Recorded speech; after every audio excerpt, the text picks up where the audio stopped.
कभी बिना वजह जॉइंट में दर्द, बॉडी स्टिफनेस या थकान महसूस हुआ है? अगर हाँ, तो ये एक हिडन डिजीज का सिग्नल हो सकता है, जिसका नाम है ऑटो इम्यून डिजीज। और मुझे भी ये हुआ है। ये पहली बार मुझे हुआ है और मैं आपको अपनी कहानी और इस बीमारी के बारे में सिंपल शब्दों में बताऊंगी। हेलो फ्रेंड्स, मेरा नाम पूनम है और आप देख रहे हैं पूनम्स लाइफ इन यूरोप।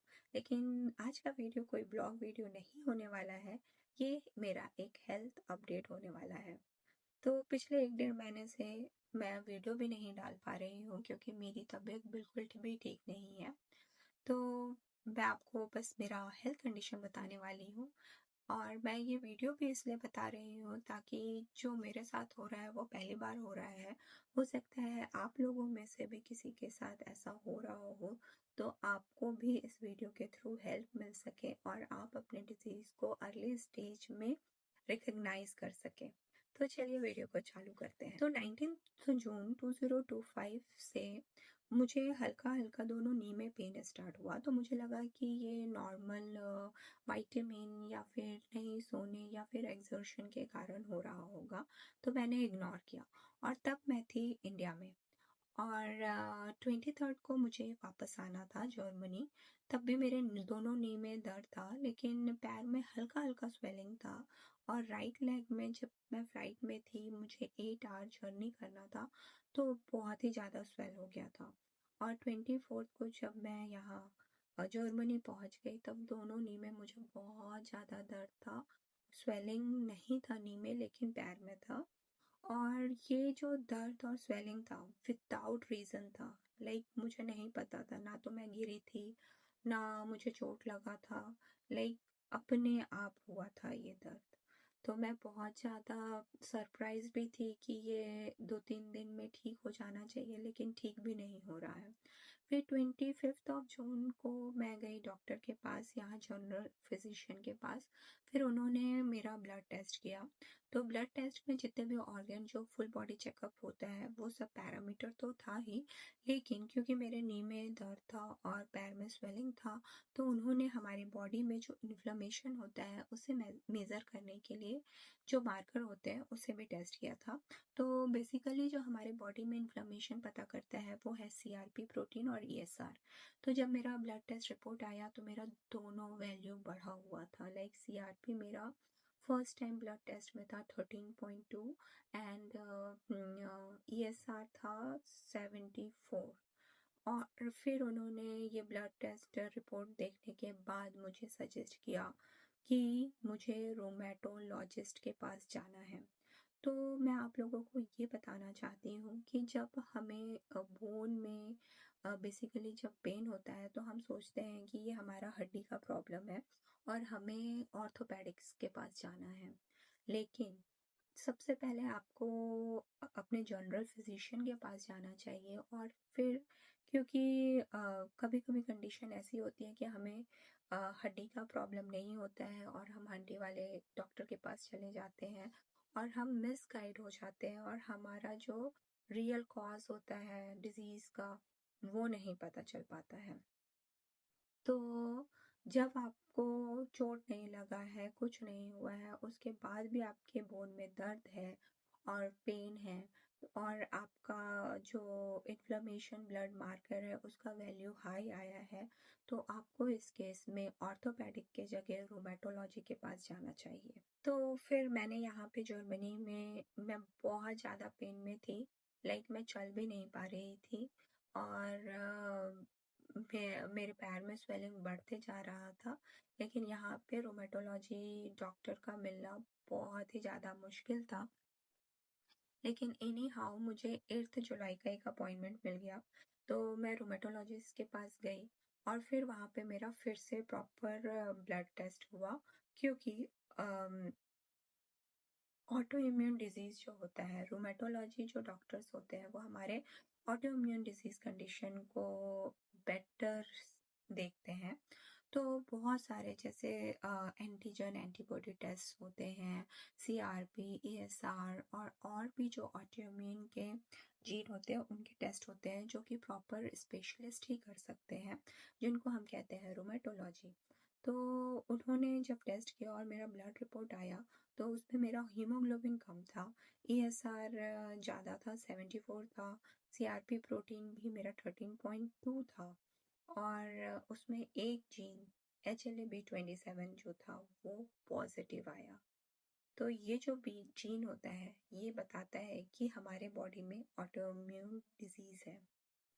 तो वीडियो चालू करने से पहले मैंने आपको ये रिपोर्ट बताया कि रूमेटोलॉजी के पास जाने से पहले मुझे पता चल गया था कि मेरे ब्लड में इन्फ्लेमेशन है और मेरा HLA-B27 पॉजिटिव आया है। तो अब हम पहले इस वीडियो में बात कर लेते हैं कि ऑटोइम्यून डिजीज होता क्या है। तो जब डॉक्टर ने मुझे बताया कि मुझे ऑटोइम्यून डिजीज है तब मैं सोच रही थी ये होता क्या है, और मैंने बहुत रिसर्च किया और तब मैंने डिसाइड किया कि मैं वीडियो बना के आप सबको भी समझाऊंगी, ताकि अगर आप या आपके फैमिली में किसी को भी ऐसे सिम्टम्स हैं तो वो इग्नोर ना करें। तो चलिए हम समझते हैं ऑटोइम्यून डिजीज क्या होता है सिंपल लैंग्वेज में। तो हमारी बॉडी के अंदर एक डिफेंस आर्मी होती है जिसे हम कहते हैं इम्यून सिस्टम। ये आर्मी का काम है वायरस, बैक्टीरिया या फिर इन्फेक्शन से हमें बचाना। लेकिन ऑटोइम्यून डिजीज में क्या होता है, ये जो आर्मी है जो हमारे को बचाती है वो कंफ्यूज हो जाती है और ये वायरस को अटैक करने की बजाय अपने ही जॉइंट, टिश्यू या फिर ऑर्गन को अटैक करने लगती है, अपने ही बॉडी को अटैक करने लगती है। तो मेरे केस में ये मेरी नीज और शोल्डर के जॉइंट को अटैक कर रही है, इसलिए मुझे पेन है, स्वेलिंग है और स्टिफनेस है। तो सबसे पहले आप यहाँ पे समझिए कि ऑटोइम्यून डिजीज जो है वो हमारे बॉडी में इन्फ्लेमेशन के कारण होता है। और जब आपको हड्डी में दर्द है बिना किसी रीजन के, लाइक आप गिरे नहीं हो, आपको चोट नहीं लगा है, कोई रीजन नहीं और बहुत दर्द और स्वेलिंग है, तो आपको ऑर्थोपेडिक्स के पास नहीं, रूमेटोलॉजिस्ट के पास जाना है। हो सकता है वो आपका हड्डी का प्रॉब्लम नहीं है, ये आपको आपको अगर हड्डी में दर्द है तो इसका मतलब ये है कि इन्फ्लेमेशन के कारण आपका जो बॉडी आपके हड्डी में अटैक कर रहा है, इसीलिए दर्द है। ये कोई आपको हड्डी की बीमारी नहीं है। हो सकता है वो इन्फ्लेमेशन के कारण आपके लिवर को अटैक करे, किडनी को अटैक करे या हार्ट को अटैक करे, बट वो सब आपका नॉर्मल है, आपको रिपोर्ट से पता चल गया है। लेकिन आपके हड्डी में दर्द हो रहा है तो ये आपके इन्फ्लेमेशन के कारण हो रहा है, तो आपको ऑर्थोपेडिक्स नहीं, रूमेटोलॉजिस्ट के पास जाना है। मैं यहाँ पे ये चीज़ इतना फोकस इसलिए कर रही हूँ ताकि हम अपने कंडीशन को डिले ना करें, गलत डॉक्टर को विजिट ना करें, सही टाइम पे मेडिकेशन लें ताकि हम जल्दी से जल्दी इसे क्योर कर सकें। अब हम बात करते हैं कि ये कैसे होता है। तो ऑटोइम्यून डिजीज का एग्जैक्ट रीजन डॉक्टर को भी 100% नहीं पता, लेकिन कुछ कॉमन ट्रिगर पॉइंट होते हैं। जैसे पहला, जीन या फैमिली हिस्ट्री। अगर आपके फैमिली में किसी को है तो आपका चांस बढ़ जाता है कि आपको भी ऑटोइम्यून डिजीज हो सकता है। सेकेंड जो है, इन्फेक्शन के बाद जो हमारा इम्यून सिस्टम है वो ओवर एक्टिव हो जाता है, तो इसके चलते भी आपको ट्रिगर कर सकता है। स्ट्रेस, अनहेल्दी लाइफस्टाइल और लैक ऑफ स्लीप भी आपका ट्रिगर पॉइंट हो सकता है।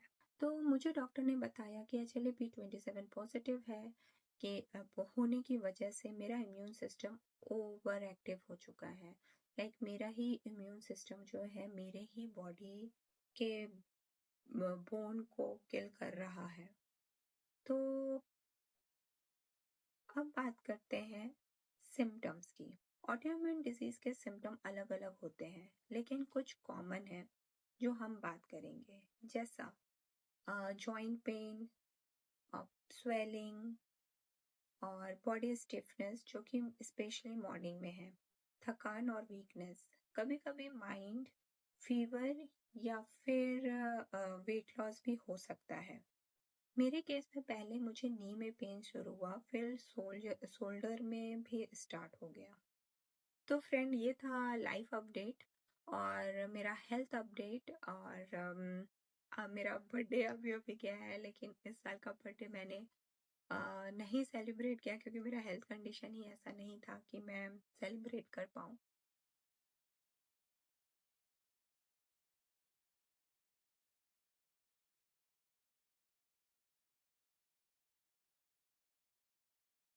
पार्ट 1। सबसे पहले हम समझते हैं ऑटो इम्यून डिजीज क्या होता है।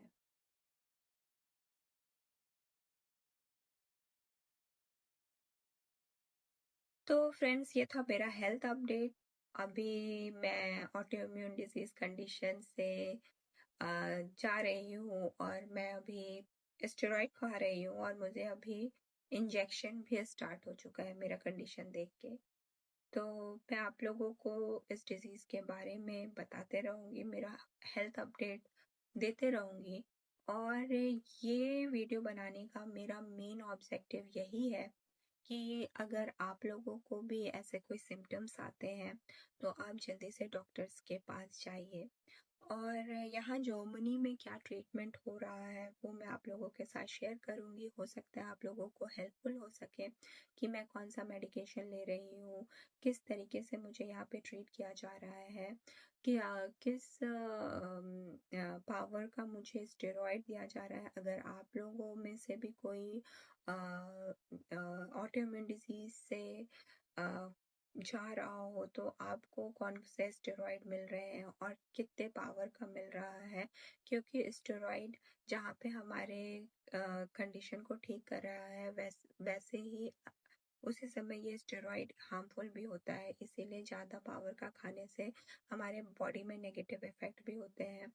तो इसीलिए आप लोग में से भी अगर कोई इस कंडीशन से गो थ्रू कर रहा है तो मुझे कमेंट में लिख के बता सकता है कि उसका क्या कमेंट है। इस वीडियो को बनाने का मेरा मेन ऑब्जेक्टिव है कि एक दूसरे को हेल्प करना। हो सकता है आप लोग अगर मुझे कमेंट करेंगे तो मुझे भी हेल्प हो सके।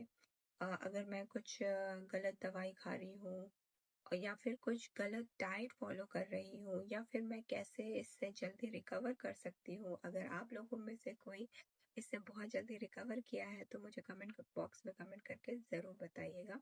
और नेक्स्ट वीडियो में मैं ज़रूर बताऊंगी कि अभी मेरा कंडीशन क्या है और मैं क्या क्या दवाई खा रही हूँ, क्या एक्सरसाइज कर रही हूँ। और मैं अपने डाइट में जो भी फॉलो कर रही हूँ मैं आप लोगों के साथ एज अ वीडियो ज़रूर शेयर करूँगी। और आप लोग भी मुझे कमेंट बॉक्स में कमेंट करके ज़रूर बताइए कि मुझे क्या करना चाहिए। और अब मिलते हैं नेक्स्ट वीडियो में। Bye bye.